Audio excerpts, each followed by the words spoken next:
Recording. There we go. We're live. Welcome. What is it? Week 16? Yep. All right. Let's go over it. This week we read Ruth. Very short and sweet. I love it. My favorite books. Started Samuel and kept going through Acts. With some really great psalms in there. So, Sarah, since Ruth is your favorite, what was your favorite part this week of Ruth?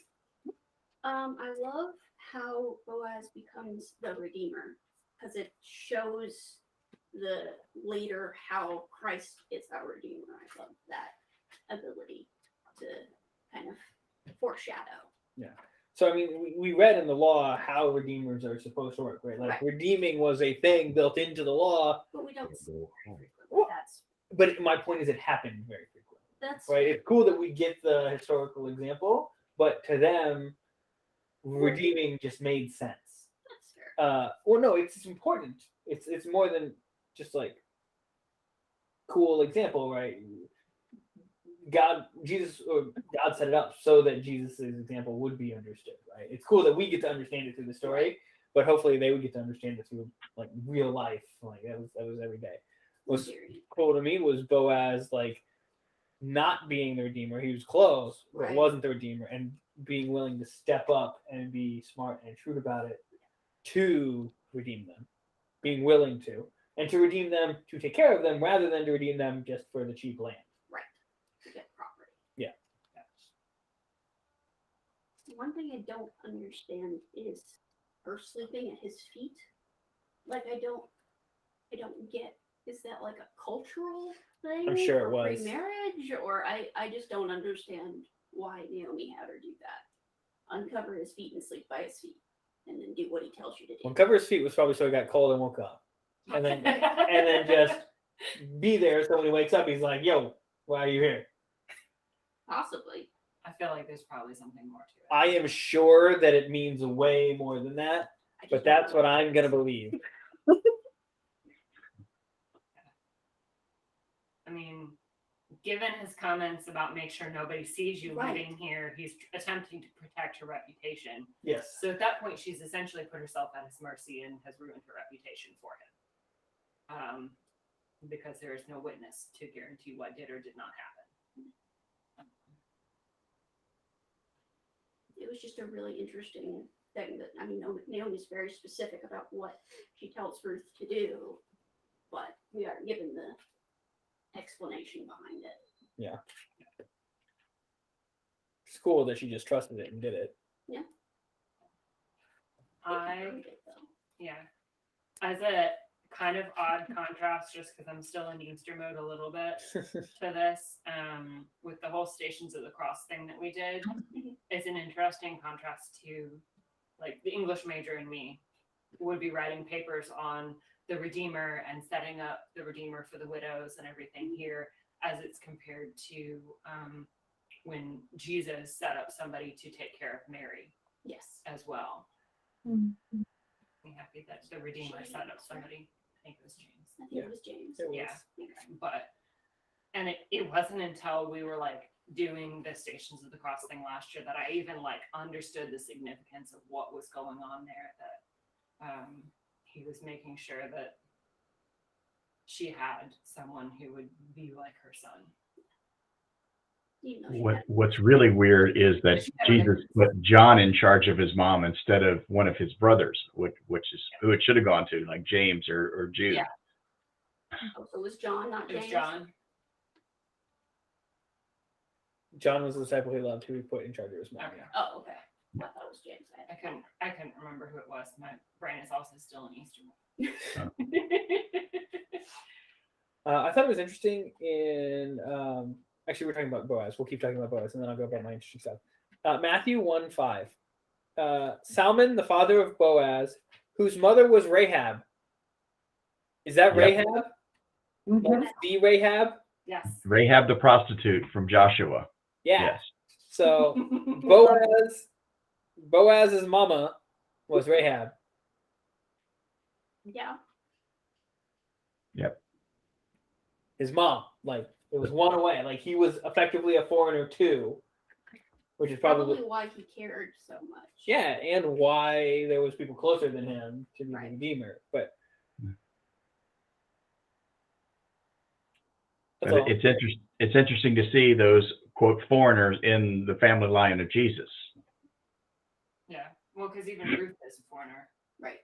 She's Moabite.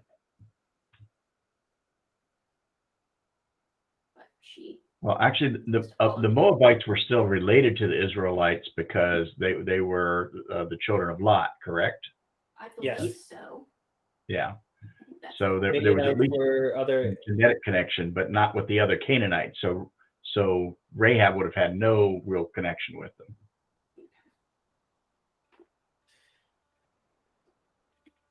I feel like everybody back then was related somehow. I mean, But yeah. somehow, yeah, they all could trace their line back to Noah at that point. Okay, I thought it was interesting. Ruth 2:22. Naomi said to Ruth, her daughter-in-law, "It will be good for you, my daughter, to go with the women who work for him, because in someone else's field you might be harmed." Mm-hmm.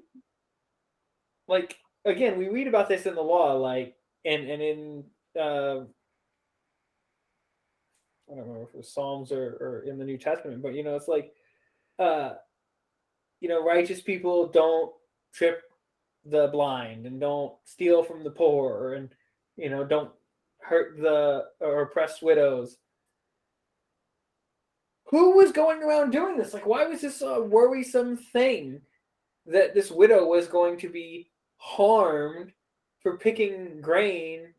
It wasn't In the harmed for picking the grain. It was you are in a desperate enough situation that you are picking the grain, you are gleaning the fields. Yeah. You were usually by yourself, so it was an opportune time for people with bad intentions to take advantage of them. I mean, were the Benjamites around snatching women again? Like, what? Well, there were still Canaanites around because they hadn't wiped them all out. So, even if all the Israelites were going to act in a righteous way, there were other people that might not. Well, it's a pretty big if. Right. Knowing the Israelites. Yeah, knowing the Israelites and their history of rule following. I mean, in other versions, it does specifically say being raped. Yeah. It wasn't just, oh, you're going to get beaten. It's you're going to get taken advantage of. Yeah. Well, and one of the translations where Boaz is talking to her, he says, "I've told the young men not to touch you," right? So, Yep. yeah, he understands the risks as well. Even in his fields. Yeah. Yes. Crazy. Anything else in Ruth before we go on to Samuel? Getting a quick pace today. All right. Okay. Hey, sorry. Lynn muted me. That's fine. I didn't want you to hear me coughing and hacking. I appreciate that. I just thought it was interesting that Boaz kin people saved the land of Naomi all those years that they had been gone, Yeah. I mean, why not divide it out if they were gone? We don't know how long she was gone. I mean, it could have been less than 7 years. Right. No, it was 10. Does it say? I thought it said she was in gone for 10 years. I mean, well, that throws my theory out the window. I'm looking now to see if it says 10. So am I. I'm pretty sure. I could be wrong. Where was this? We don't know. Somewhere in Ruth. Does it say how long they were in Moab? Because if it was less than 7 years, After they had lived there about 10 years, both Mahlon and Chilion also died, and Naomi was left without her 2 sons and her husband. Yeah. Chapter Which 1, verse version 5. are you reading? Because it's not that in NLT. Verse 4 and 5, yeah. it says that in mine too. Yes. So they were gone longer than 7 years. So does that have a reason? I mean, Well, every 7 years they were Did it say it in the- instructed to sell land that had been sold back to the family if they wanted it. oh, okay. So if Naomi had sold her land, it was given back to her every 7 years if she wanted it. Oh, okay. And so I don't know if maybe they'd missed one and this was 14 years coming up. and they just kept it and hadn't divvied it up yet. If there was like a brother or relative or someone else that was keeping it, but it doesn't say. But yeah, I agree. It was interesting to me that despite being a widow, she had land. That was interesting. But that was worth back then, right? Oh, it was worth a lot. What was She really wasn't poor. I mean, they were begging for food. I would call that poor. Having land and not being able to work it was useless back then. I guess you couldn't sell it. I mean, that's what she did. She sold it to Boaz with then the promise that Boaz would take care of her. Right? It wasn't like today where you like sell your house and have money to now go buy food. Right? Back then, if you didn't have someone taking care of you, there wasn't a place for women to continue to earn money or to support themselves. And so it was expected that your son was going to take care of you, or your husband, and in this case, your redeemer. And so Boaz bought the field, but the price that he paid was taking care of Naomi, not giving her some dollars and saying, be gone. That's enough.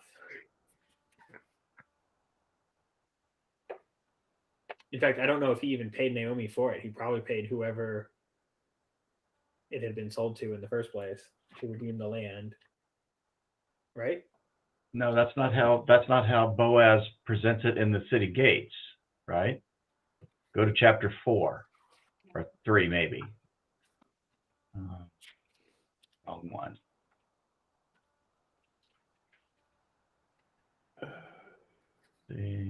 No, it must be 4. Okay. It's for you. Yeah. the beginning of 4. Today you are witnesses that I have bought from Naomi all the property of Elimelech, Kilion, and Mahlon. I've also acquired Ruth the Moabite. Right.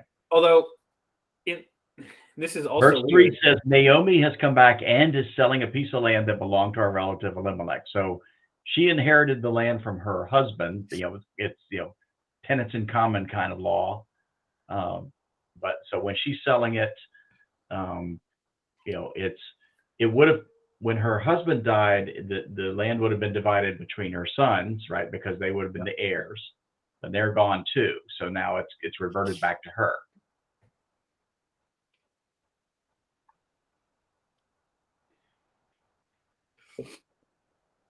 He does specifically. Richard, are you sure about the 7 years? I know the 7 years is when you set servants free, but I thought it was 50. I think it was 50. I think the Jubilee is when land was returned without cost. Yeah, I think it was just 7 for the Levites. I think you're right. I don't have all of the laws memorized yet. Sorry, guys. But that would make way more sense, right? If they came back. In fact, she probably would have been encouraged to come back because of the Jubilee. If she knew that was happening, instead of staying in Moab, to say, I'm going to go back to my people because, there might be something for me there. Okay, let's talk about Samuel. I loved Hannah's praying. In chapter 1, verse 15, Hannah was praying in her heart and her lips were moving, but her voice was not heard. And Eli thought she was drunk. It's just great because, we were also read in Acts where, the apostles were praying and people thought they were drunk. I want to see that, right? Like, You haven't? Because I grew up around it, to me, it's people not. praying is people praying, not people being Okay. drunk. I want to see other people see me praying and think, are you drunk?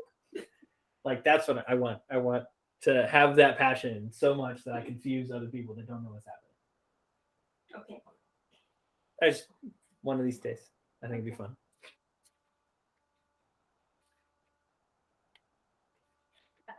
It is weird to me though that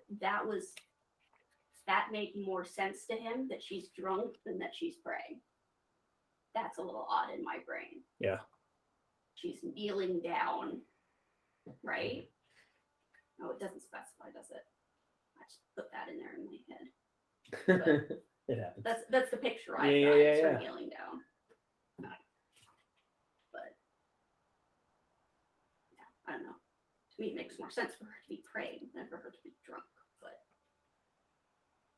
I don't know. They we all probably think had differently. they probably had an issue with people getting drunk off of Sacrificial wine. communal wine. Yeah, middle-aged women in the middle of the day getting drunk in the temple. That's why they had to stay in the outer court. I can't fathom dropping my child off. She promised it to God. Yeah, I don't know that I'd make those kinds of promises. You're a smart woman. Well, I'm glad. Yeah, I'm a big fan of not like making big promises to barter. You also weren't childless for Yeah, a that's decade. valid. That's valid, but and I realize there's a whole lot more involved in being childless for a decade than being childless for a decade in that age. Right. Being Well, surrounded by like- someone pestering you about not having kids. Yeah. I can't imagine. I have a hard enough. Skype Bible call. My guess is that's Doug. I texted him, but please Well, I don't know who's on there. join it and Okay. tell them to get on over here because this is where the party's at. But yeah, no, I can't fathom. I have a hard enough time being away from my kids long enough for them to like go to public school, so they homeschool. Text. Hey Doug, we're on Google instead of on Skype. Tell him I sent the meeting invite to his text. Richard said he sent the meeting invite to your text. Okay, see you soon.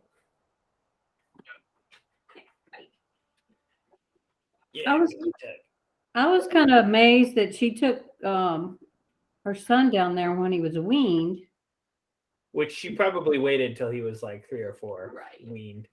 Well, I mean, that was typical back then. Yes, but I have to believe that she held on longer than was typical even for then. Possibly.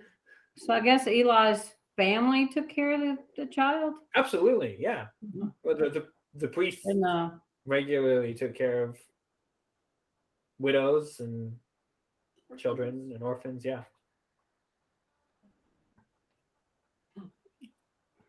This one. Okay, I wanted to point out something that a lot of people don't see here. In verse 1, this reads very much like Elkanah belongs to the tribe of Ephraim, right? Because it Wait, calls him an Ephraimite. which chapter? Which verse? The first chapter, first verse. First chapter, first verse. Yes. So he lived in the Ephraimite country, but he was actually a Levite. Right. And so Samuel was in the priestly line. Huh. And if you go over to First Chronicles, in First Chronicles chapter 6, you go down to verse 26, or 27. You get to Samuel and his son in 28. So it's just kind of interesting. If you just read First Samuel, you can miss this, but you see it later when they're talking about the descendants of the Levites, starting up in verse 20 of First Chronicles 6, and it gets down to Elkanah and Samuel's son, and then his sons Joel and Abijah. Yeah.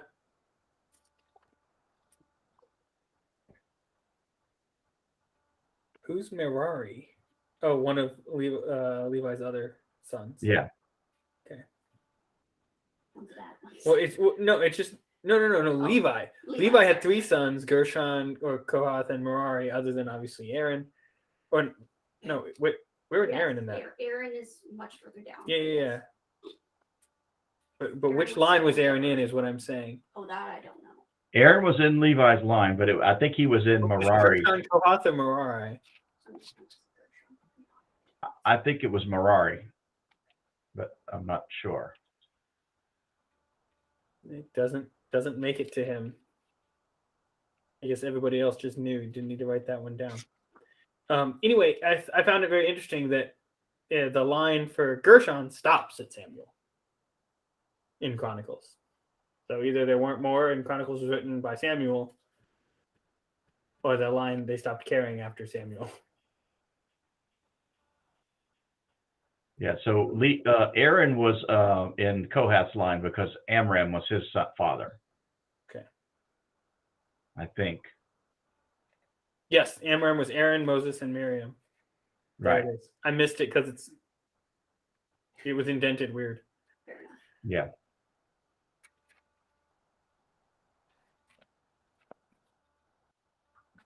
Very cool. So that's cool that God used a Levite to fulfill the priestly duties when the priests weren't doing what they were supposed to. Yes. Although Well, I thought mean, it was the first time I read this, it just seemed weird that you had somebody coming into the priestly line from outside. And then I finally realized reading later that no, that wasn't really from outside. well, it was common for the Levites to live in the land of the other tribes. So the Yes. Levite in Ephraim would not have been weird. Right. But calling him an Ephraimite is what's weird because there it's referring to the area he's living. He's being identified geographically rather than genealogically. Yeah. Does that make sense?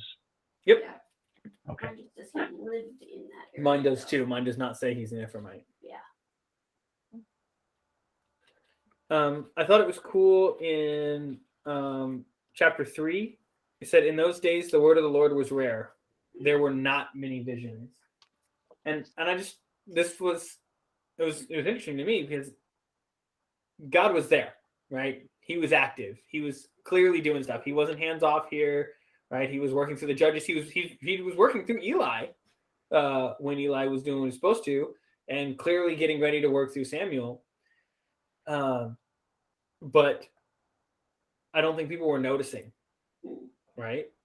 This rarity, but it was rare enough to them to be considered, missing, and to then write it down and say, we weren't getting visions, we weren't getting words from God. And so, Well, think about it comparatively. From Moses through Joshua, you saw God very active. I mean, Every day. visibly present in the cloud and the fire. Yep. And so that's gone away once they've entered the land, apparently.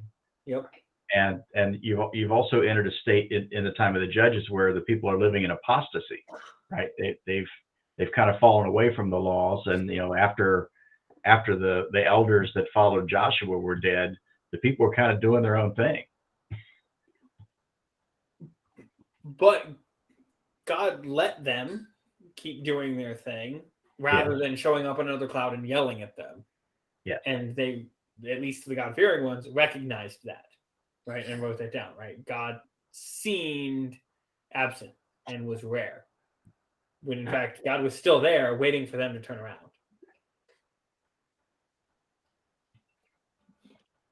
So, I thought that was interesting, that even Samuel felt the rareness of God enough to write it down. What stood out to me was the part about like the Lord rejecting Eli's household, and yet in that time, he's still raising up Samuel. Like, even though his sons are doing a bunch of evil, the Lord has told him what's going to happen to his family. And I don't know why. It's just like, that's, I guess, very humbling to know what's going to happen to your family and continue to raise up someone who's going to continue on. He was okay with it. He's like, I mean, I see it too. I'm not going to do anything about it, but I see it. Like, God's, will be done. Mhm. I thought that was very big. Yeah. Be able, well, I Well, wish I I mean, mean, correct. Eli did say he said something to his sons, but he really didn't take action, and that's what got frustrated with him, I think. Mhm. And so you see the fulfillment of that prophecy in Samuel's time, where the last of Eli's line is basically kicked out of the priest and sent back to Anatoth, I think, is where Wasn't that where Samuel? Sorry, wasn't that Solomon's time? Solomon's time. Yes, Ahitub, I think, was. You said Samuel's time. Samuel was dead by then. I'm sorry, Solomon's time. Yes. So after Solomon consolidated his power, he kept the one priest and he sent the other one away, and the one he sent away was the one that was descended from Eli's family. the last of Eli's family. Yeah.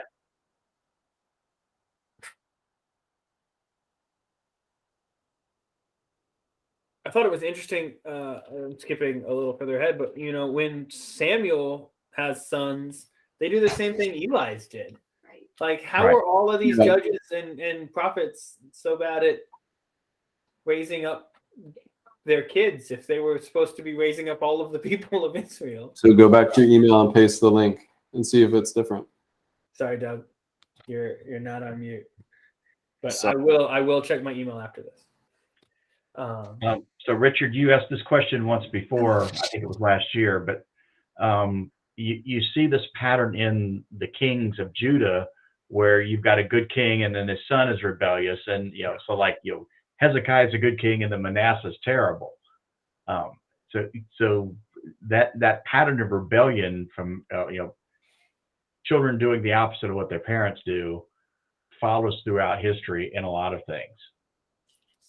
It is sad, but I don't know if it's all rebellion, right? Don't get me wrong, right? There's classic pastor's kid syndrome. Yeah. But some of it has to be like, was Samuel and Eli so focused on what they thought they were supposed to be doing that they were not shepherding their children? I mean, it doesn't say, we were only guessing, but It's possible. The sin to the fathers are handed down to the sons. Yeah. It's genealogy. yeah. One of the recipes for rebellion is rules without relationship. And so when you have, and I mean this feeds into the whole pastor's kid scenario where you have the rebellious pastor's kid, but it's high pressure, high expectation, lots of rules, and not enough mercy, or relationship. And it's not necessarily in the PK scenario, it's not necessarily the pastor's fault. It's maybe the rules being imposed by the church, by people, expectations. But I mean, that all of these good kings and good rulers and good leaders, it's very possible that they were high achieving, high performing individuals who struggled with relationship. It's possible that was one of their personal downfalls, was parenting, that they were really good at performing and doing and getting stuff done, but not quite so good at raising up the next generation to understand why.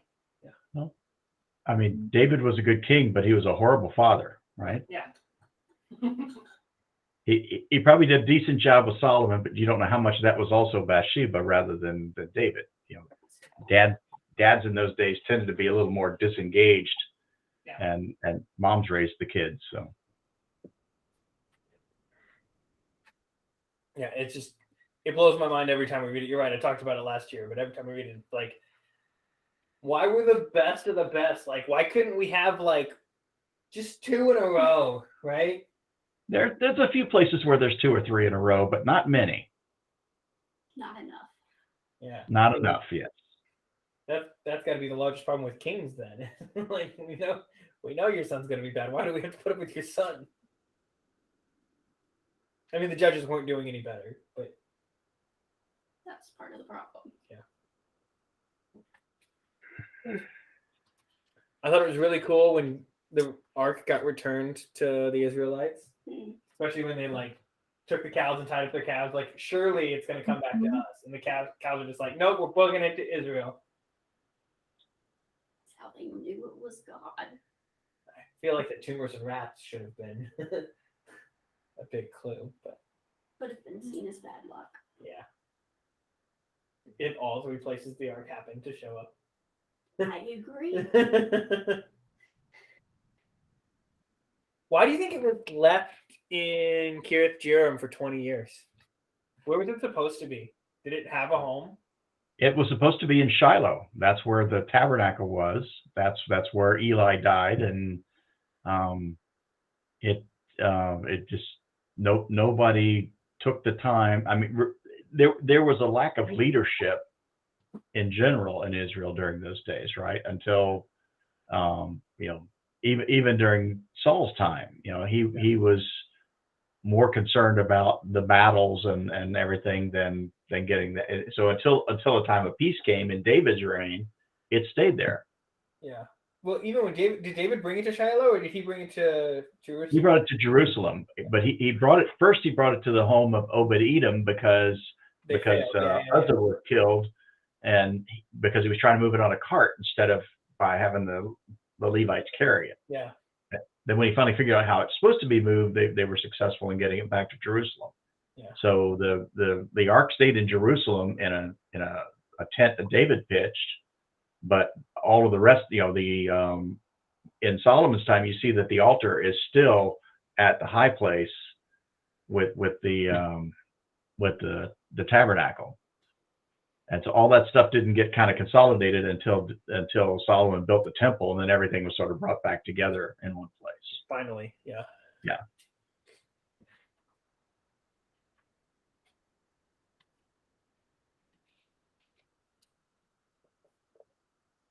Is this the last we see of the Philistines?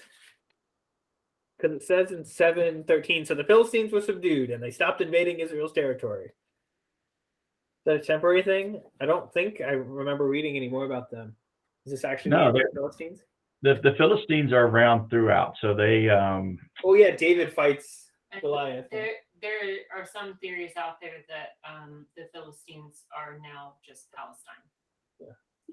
That there's some actual Relation. historical link between that. So that theory's been debunked. The Palestinians are Arabs. They have no relationship to the Philistines that were there before, and God promised to wipe the Philistines out, and He did. So there are no more of them. Just like there are no more of the Amalekites. He's wiped them out too. But yeah, there were Philistines that were servants of David as well. You read about Gittites. They were from Gath, but they were loyal to David. So, they had, some of his mighty men were from different nations, not just from Israel. Like Uriah the Hittite was from another group of people. So, Wow. I hadn't thought about that. Okay, anything else from Samuel this week? You guys had questions about or wanted to talk about? All right, Psalms. We had good ones this week. We did Psalm 23. Probably most memorized Yeah. Psalm. I didn't take any notes in it because I just read the whole thing over and over again. It's awesome.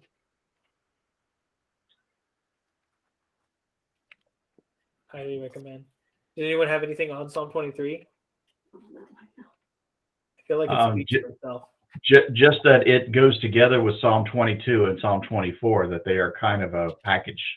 Oh man, I should have read them in context, and I wish they'd done that for this week. Yeah. Next week I'll just read all of them. Yeah,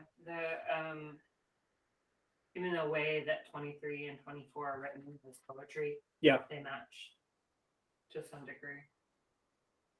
Just like the cadence meter of it, is similar, at least in the beginning.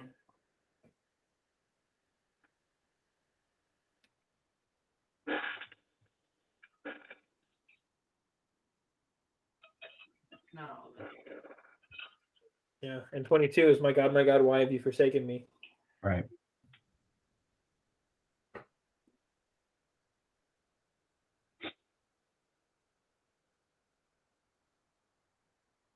Yeah, that's awesome.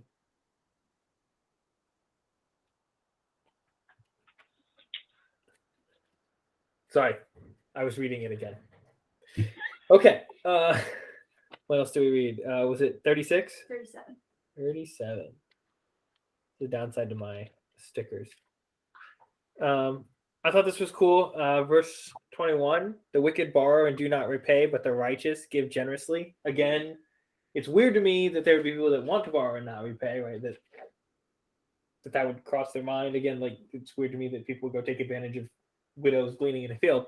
But I love how righteousness is continuously compared to generosity and compassion, right? Like back when this was written and they didn't have Jesus to imbue righteousness, this was as close as they got. But I love that not sinning, not rebelling, what that looked like. Like the thing you should be doing to act like God was being generous. That's the quality God wanted them to mimic, and when they did, called them righteous in so much as they could be.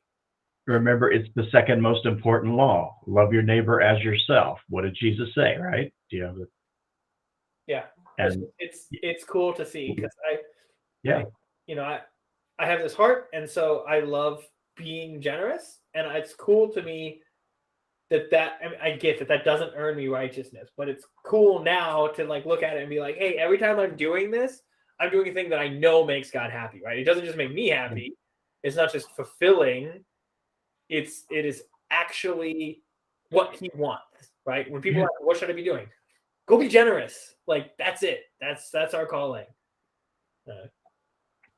I thought that was really cool. Agreed. It gets me every week. well, if you think about it, with us being created in His image, and generosity is one of His most powerful character traits. And so when we're doing that, we're acting in His image and Well, His when we're character. generous to other people, we're being generous to Him too, because they're in His Yeah. image. Right. So it's a chance for us to not only be like Him, but to return to Him the gift He's given us. Yes.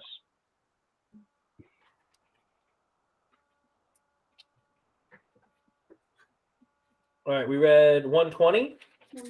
124. Was it 124? Yes. I read 120. 120. Oh, I read the wrong chapter then. That's okay. I would have believed you if someone else hadn't said I was right. I'm just gonna double check the reading. Um, Oh, you did right. Yeah, I just double checked. It's 120. I liked the last verse. Was it David that wrote this one? I don't think it was. I think it was Hezekiah, right? Yeah. It's believed that this was Hezekiah. It's anonymous, so we don't know. But I thought it was cool because it says, I'll start in 6. Too long have I lived among those who hate peace.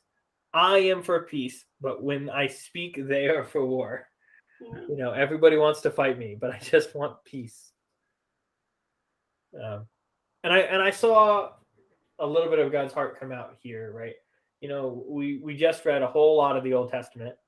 We still have a lot more to go through, right? We're doing this all year, but we just read a whole lot of Israelites dying, Egyptians dying, go to war, destroy the Canaanites, destroy the Amalekites, destroy the Philistines. And you think, like, does God want all of this war? And I don't think He does, right? I think He does want peace. He does want a period without fighting, but He recognizes that there has to be, right? That they want fighting, that they are rebelling, that they are opposing Him. And so there has to be conflict to bring resolution. And it's not what He wants, but what He's willing to do. So it was just an interesting look at it for me this week. I don't know if that rings true to anybody else, but Well, I think the conflict that we see in the physical realm is just a reflection of conflict in the spiritual realm. And, even though that war has been won, it's still playing out in time. Right? yes, hard to understand how time works outside of time, but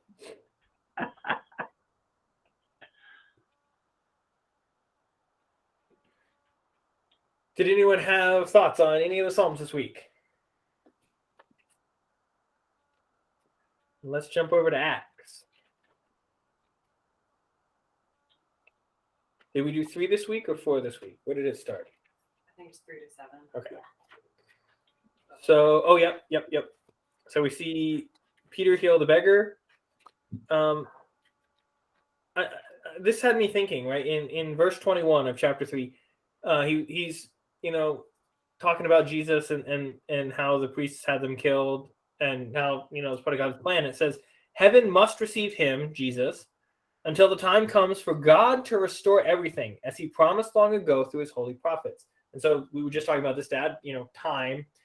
Yeah. When is this time for God to restore everything? Like, it's crazy to me that God has the power to restore everything right now. Now being our time now, because He's outside of all of it. As soon as Jesus died, He could have restored everything. but chose not to. And it's interesting that he's got this time that's set. He knows exactly when it's going to happen, and he's waiting patiently for it. Well, Yeah. I don't know how patient he has to be. We're waiting patiently for it. And it seems crazy that God is waiting. All right. So he's waiting because of his mercy, right? So Yeah. somebody told me there are more people alive on earth right now than all of the people in history before us. And I don't know if that's quite true or not mathematically, but there are a lot of people alive right now. And, if God had ended the earth, right after Jesus, was resurrected, there would have been a whole lot of people missing from heaven. So this time in the future, a lot of the prophets call it the day of the Lord. And whether it is what gets equated to the millennial kingdom or just, the New Jerusalem coming down in Revelation, there will be a time when everything is peaceful and restored, but, it's not yet. Yeah. It's just easy to be selfish and want it to be yet. But I agree with Dad that he's waiting for as many people as possible to be on his side. But isn't that an infinite amount of time? But If he never comes back, then there'll always be more people. will Well, they be on So for him or against him? you could also argue, where is it that it talks about before I created you in your mother's womb, I knew you? Shoot. It implies the potential that he already knows how many of us there are going to be and so forth. Yeah. So there is an endpoint to the number of people that will be here. Yeah, but to then counter Dad's point, he could have known all the people up to 100 years after Jesus and ended it then. So he clearly has a really big number, and we're not going to figure it out, right? I mean, Yeah. it says we're not going to figure it out. It's just, it's strange that he's choosing to wait, right? Because he got to pick the number too. He created before you were formed. I knew you. He made all of us before he started any of this. So he picked a really big number. Which, He likes us. yeah, he likes us. I get it. Okay. Amanda, that verse is Jeremiah 1:5. Thank you. Before I formed you in the womb. Yes. I thought this was cool since I keep bringing up things about names. Acts 4:12. Salvation is found in no one else. There is no other name under heaven given to mankind by which we must be saved. And so I don't know if I'm reading this wrong, but this is the first time I've read this and thought, oh, God gave us all these names for God, but they're not what save us, right? It's not until Jesus' name that we are saved by the way that we know and interact with God through this name. I thought that was cool. That of all the names of God that we list, the most important one is Jesus. That's logic. I don't disagree with that. I don't know that the names of God are what this is getting I at. don't either, but my brain went there this week. Yeah, I don't think that's the totality of that verse. I think it's that. So what do you think this means? Literally, that's the only name that we can be saved by. We can't be saved by our own efforts. We can't be saved by our idols and false gods. By our ability to think our way Yeah, out. but it doesn't say you can't be saved. There's no other way in heaven to be saved except by the name of God. It said there's no other name, as if to imply that you must be saved by a name. Which, if you asked Rick what a name was, he'd say it was your nature and character. And so there's no other characteristic of God or lowercase g gods that would save you, except what Jesus was able to accomplish. I don't know, right? You're right. You're right. I could be stretching here. I think you're stretching a little bit. I don't think you're necessarily completely incorrect, but I think you're stretching a little harder than It maybe popped not. out to me this week. Yeah. It wasn't like I tried to stretch to have something cool to talk about. Like I read it and it popped out of the page for me this week. It's like, oh, you're looking for names? Here's one for you. Jesus. Yeah. And I thought that was I mean, really it cool. clearly makes it the most important name. Yes. Yeah. And you're right. I don't think God's trying to play a comparison game with himself and his other names. Yeah. Because they're all him. They all relate to him. Yeah. It's clearly, you're right. It clearly means like there is no other way by which you can be saved except through Jesus. You can't do it yourself. You can't do it through other gods. Exactly. But he did say name, and I'm looking for names, and so it did very much stand out this week. I'd also volunteer. It's the only thing that Jesus or that God ever did that would save us. Like he made animal skins for Adam and Eve right after they fell. That didn't save them.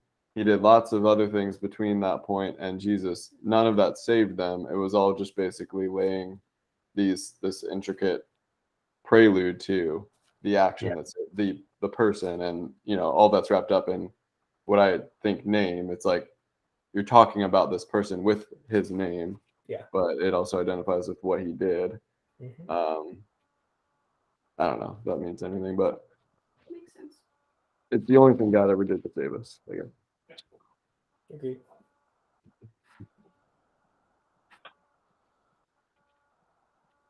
I thought it was cool that slightly later in verse 31, well, just before that in 29, they pray that they would be able to speak his name boldly. Right.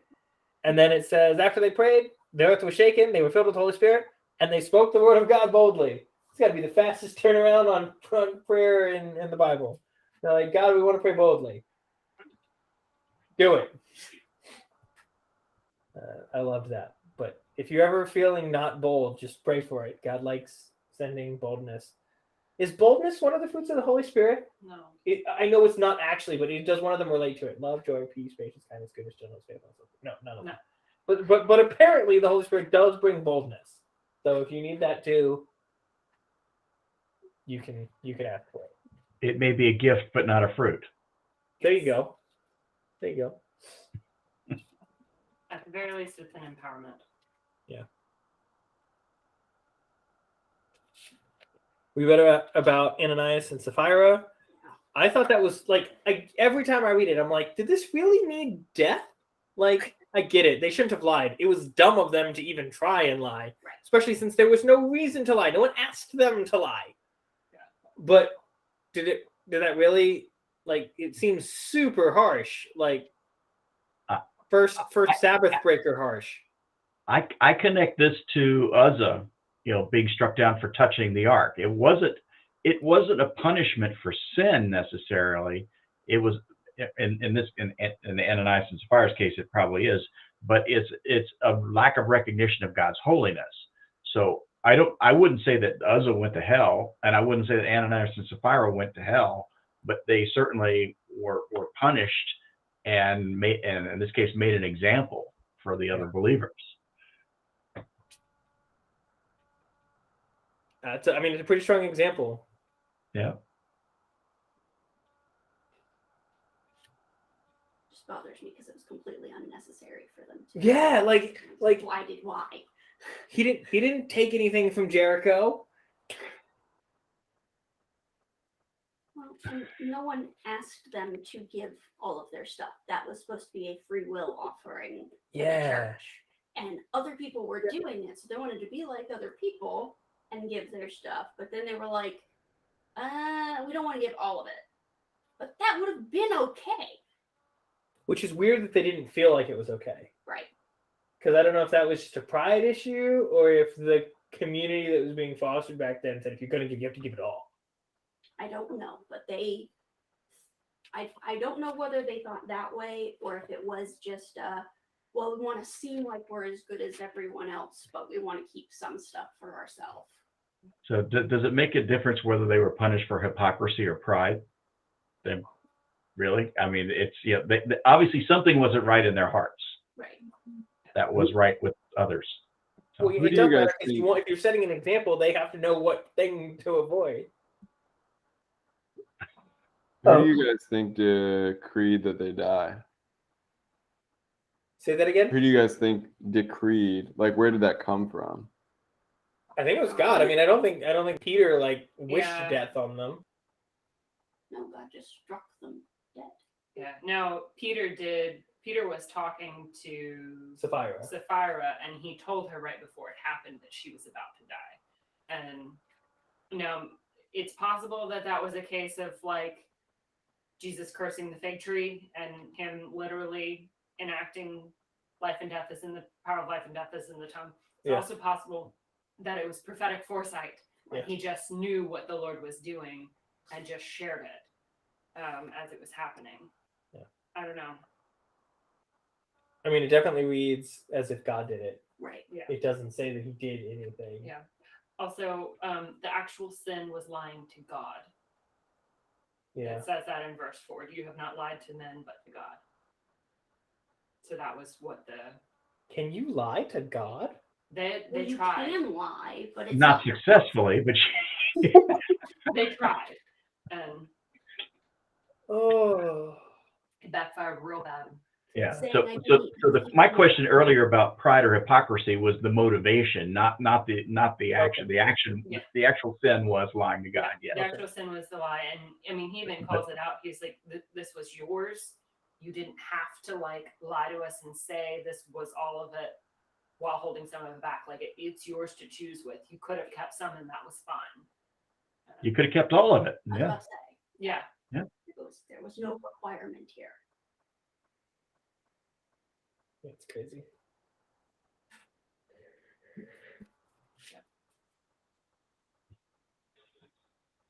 I liked Gamaliel.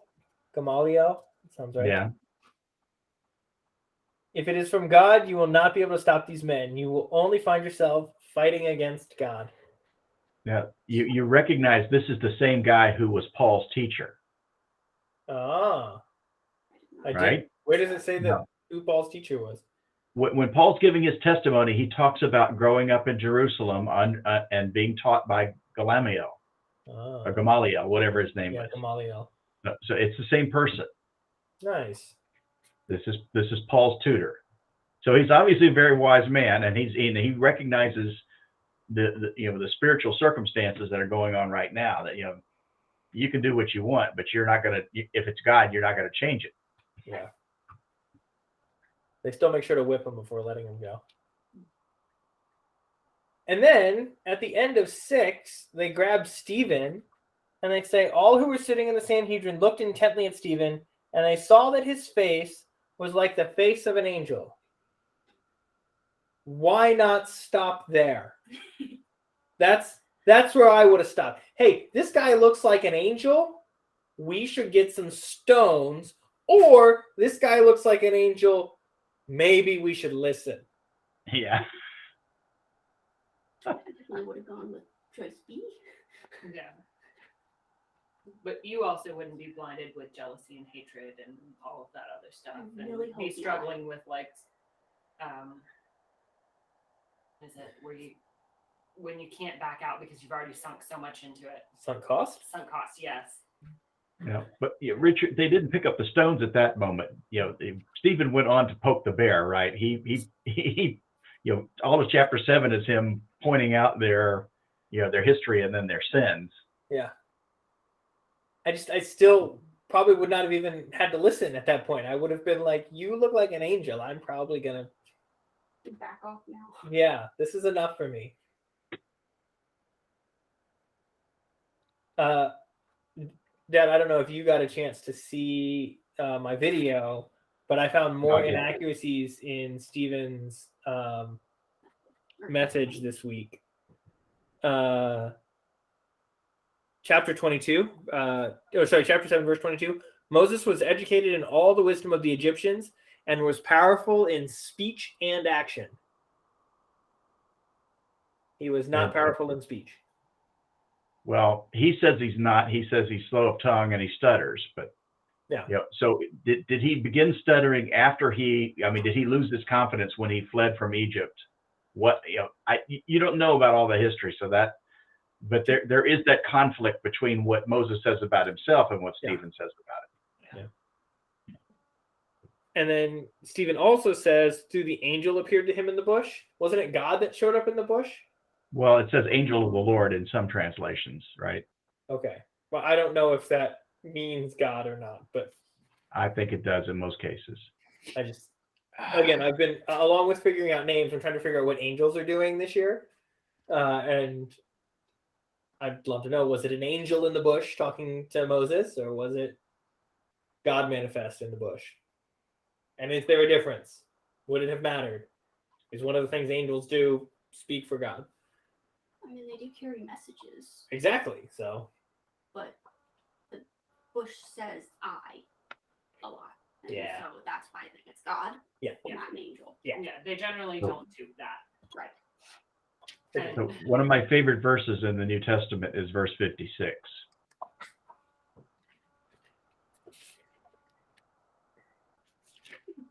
You want to read it? They covered their ears and yelling at the top of their voices, they all rushed at him, dragged him out of the city, and began to stone him.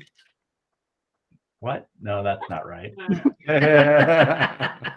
And told them, "Look, I see the heavens open and the Son of Man standing in the place of honor at God's right hand." I What like are you reading? 57. Okay, so what's Jesus doing? What is Jesus doing when Stephen sees him?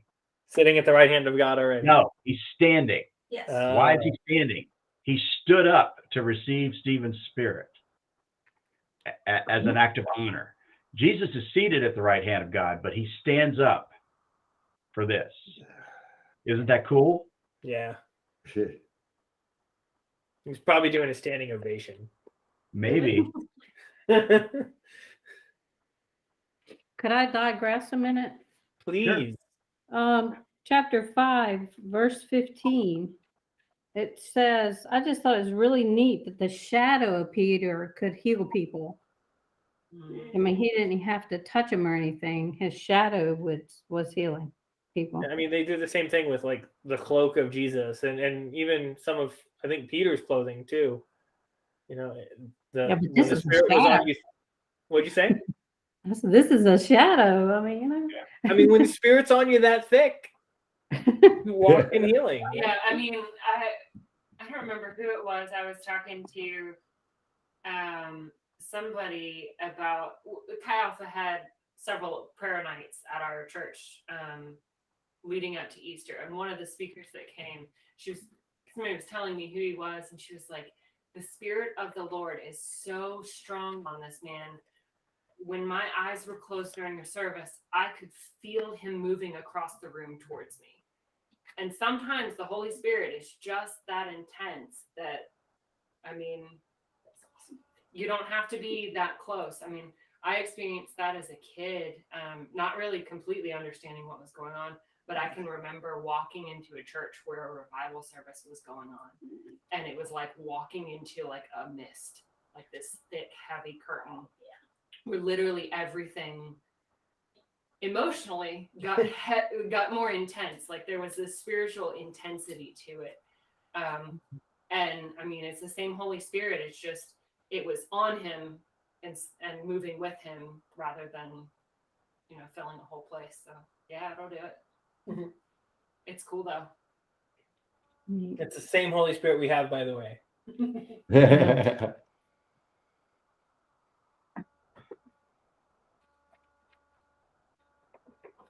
Did anyone else have cool things they wanted to talk about from Acts?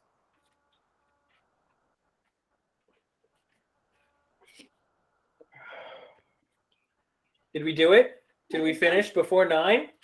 By 2 minutes.